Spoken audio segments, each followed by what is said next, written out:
Welcome to another Blue Prism tutorial with Dave the RPA guy. Welcome to our guided tour of Blue Prism. Now I should point out that this is a tour of the tool itself, not any kind of demo of its functionality. What I'll be doing is going from tab to tab and from feature to feature to say at least a sentence or two about each of them, and then in some cases I'll explain a bit more. My goal for this is that by the end of the video, you'll have some understanding of every feature of Blue Prism and every component, because I think it's important that, especially if you're going to be an RPA developer, though you're going to start working on Blue Prism without using a lot of these extra features, it's good to have seen them at least, so that when you come across a need, you'll say, oh, that's right, I remember Blue Prism can do this. Let me go look up that topic and work on it. So with that, let's go ahead and get started into it. I think it just makes sense for us to be on the same page about the entire landscape of Blue Prism. Effectively, what I'm going to be doing is think of it like I'm going to take you through the garden. I'm going to show you the plants on the left. I'm going to show you the plants on the right. I'm going to say, ooh, look at that big tree over there in the field. We're not going to necessarily go all the way up to those plants. We're not going to be doing any weeding. We're not going to go climb around in the tree. But eventually we are going to get there. For now, I just want you to see them, know that they're there, and understand the basic point of each of them. I'm not sure if it was clear, but the trees and the plants thing, it was like a metaphor for the different parts of Blue Prism. The system tab and the release tab. Maybe the releases is like the plants on the right, and like Object Studio is the plants on the left. The tree is the system tab because it's like crazy and lots of branches, and it's confusing that everything's together like that. Where to begin? Home seems like a great place to start. So on the Home tab, what we have is a few widgets or tiles that have charts on them to display different information that comes from in the Blue Prism database. This top left one here has to do with the runtime resources that you're using, the total number of objects and processes that are in your database. This far right one has the volumes that are in the queues. We've got largest database tables. You can customize this to have different tiles on it, and we'll be getting to that when we eventually talk about analytics. In the Studio tab, this is where you're going to do most of your development work. There are actually three parts to the Studio tab. Process Studio, which you can go into a process,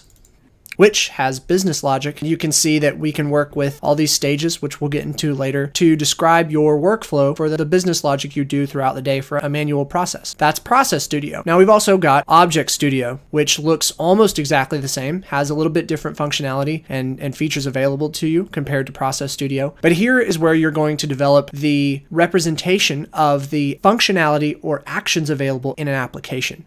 So application can log in, an application can shut down, it can add a new account. Those are actions. And so you would mimic those capabilities in an object so that you can call on those actions to make the object do the actions for you in an application. Now the third part of the Studio tab this is where I'm saying it's conceptually the third part, because it's actually part of Object Studio, and that is Application Modeler. This is something that's very unique to Blue Prism. Other RPA tools also have the ability to sort of model an application, but not in such an amazing reusable fashion. You can develop here, like I said, the object itself. You develop the representation of the actions available in an application, and I guess you can also use it as a utility where you're not really tying it to an application, but you get my point. The main purpose is to tie it to an application. Application Modeler, think of it instead of the actions of an application, you're actually mimicking the structure of an application. Say an application has 4 main screens, and then it has 8 sub-screens and different screens you can navigate between them. Those screens, the format of those screens, the elements on them, you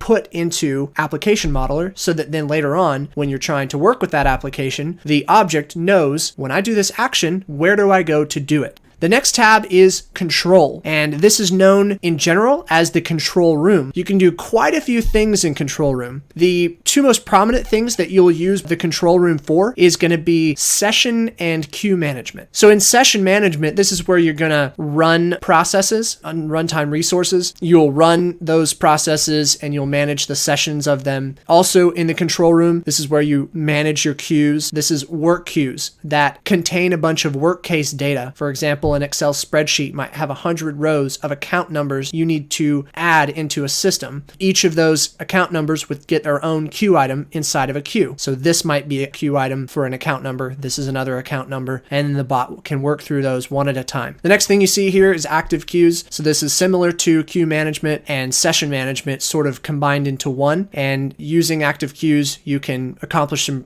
pretty cool stuff as far as spreading out the work across multiple bots. Okay, the next thing is scheduler. In here is where we can do a number of things. We can look at the reports here for recent activity over whatever time we choose to see the past schedules that have run. We can look at timetables so that we kind of get a forecast of the times when processes are going to run on what runtime resources and stuff like that. Here's schedulers, where we actually set up scheduler to run at a specific time on a specific day, or we set it up to run hourly, daily, weekly, monthly, yearly at different times. In tandem with that, we can use calendars to make sure we only run on certain days. And the last part is going to be retired schedules. You can retire a schedule, sort of take it out of use, and it won't run regardless of what the settings are on it. The next tab is analytics. So I mentioned that on the home tab, we have a number of, oh look, here they are. These exact tiles come from the home page. Matter of fact, it says home page, default dashboard. You can update this to have whatever tiles you want on it, and there's several pieces of interesting functionality throughout here, but effectively what you're doing is you're trying to build up a list of useful charts to help you understand the state of the bots you have running. And you can see here there's a whole bunch of tiles. And if you know how to write your own stored procedures in SQL Server, then you can write those stored procedures in the database, and then you can use them here to populate your dashboard. The next tab is releases. This is where we make our awesome process automation go from our environment to another environment. Maybe you've developed something you want to share with others, you package it up, and then you make a release out of it, like this. Here's my package. Here's all the components in the package. I made a release of it. Apparently, I named it by the time when I did it. You might normally name it version 1.1, version 1.2. You can create as many releases of a package as you want, and the purpose of this usually is for code promotion. You go from a dev environment to a sit environment to a stage environment to a prod environment. And this is how you would do code promotion, effectively exporting out a release, and then in that other environment, you import the release. The next tab is the System tab. There is a lot going on in the System tab. We have a number of different groups here. Let's close these so we're not distracted by all of it. First, we have the Process group in the System tab. In Exposure, this is where you would choose to expose or conceal a process as a web service. Management, you can retire processes and make them active again. That effectively removes it from your list in the Studio tab without deleting it. I believe you can't delete a process after it's been run once, maybe in Control Room, but regardless, you have to retire a process rather than delete it, and that's for audit purposes. We can look at some of the history of how different processes were used. We can go back and look at some of the logs, and then we've got different exception types that are used in those processes, environment variables for processes, which incidentally, this list of environment variables is the same as this list of environment variables for objects. So we've got exposure for web services for objects as well. The interface to accomplish a web service for objects is a little bit different than processes, especially because they have a little bit of different purposes. And then we can retire and then make objects back to active. Same thing, we've got a history, probably something we won't deal with, but there are certain times, for example, with MapEx, that you want to use an external object in the case that the equivalent internal object doesn't work properly.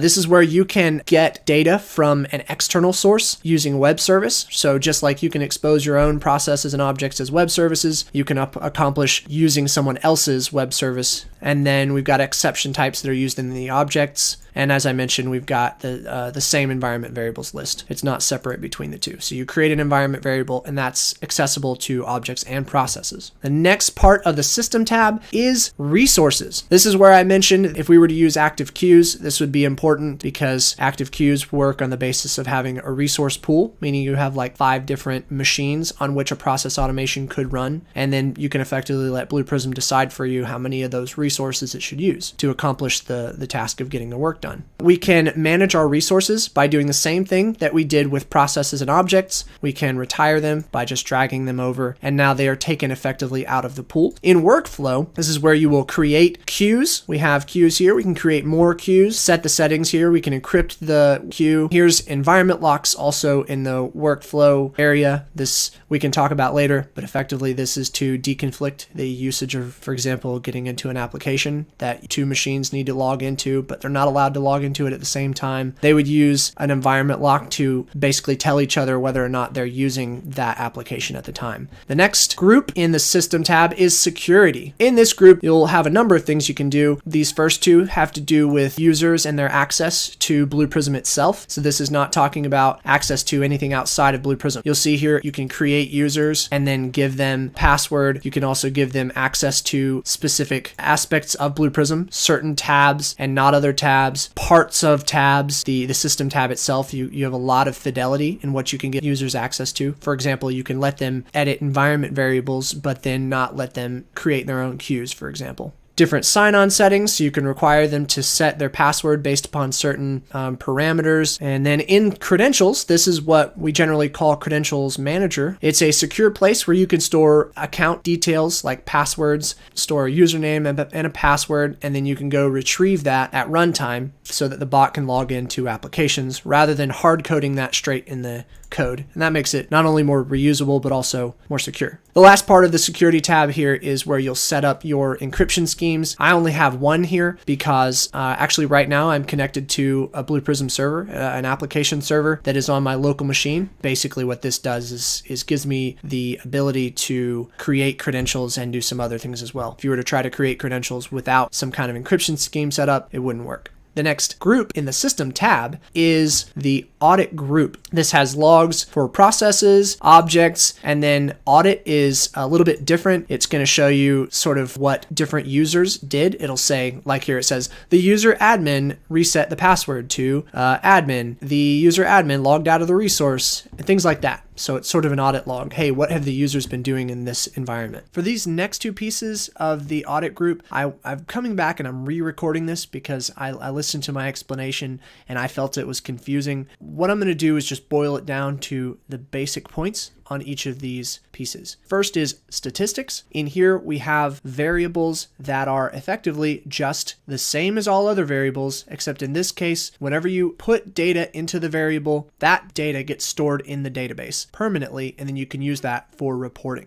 Now let's go to alerts. The only thing that I really want to mention right now is that you might expect to actually see alerts here, but all you're going to see is a list of machines that have alerts. If you want to see those alerts, you go into users here, choose the user that you want to see alerts for, click configure process alerts, history tab, and then you can see the alerts that have been generated for that user based upon the choices they have made in these other tabs. That's all I want to mention on this for now, and I will definitely revisit this topic in a future video because there's a lot of configuration you can do with that. Here on the design control part of the audit group on the System tab, I tried to explain this for a couple of minutes, and that's the problem. I took a couple of minutes to explain this one piece. So what I'm going to say is I'm going to open this up. This is validations that Blue Prism performs when you are editing in Process and Object Studio. It will check to make sure you've done things correctly. If you don't agree with the errors it gives you, you can come in and you should be able to disable them. So I would suggest probably not making any changes there though, because we like for it to tell us when we have errors because then we fix them. The next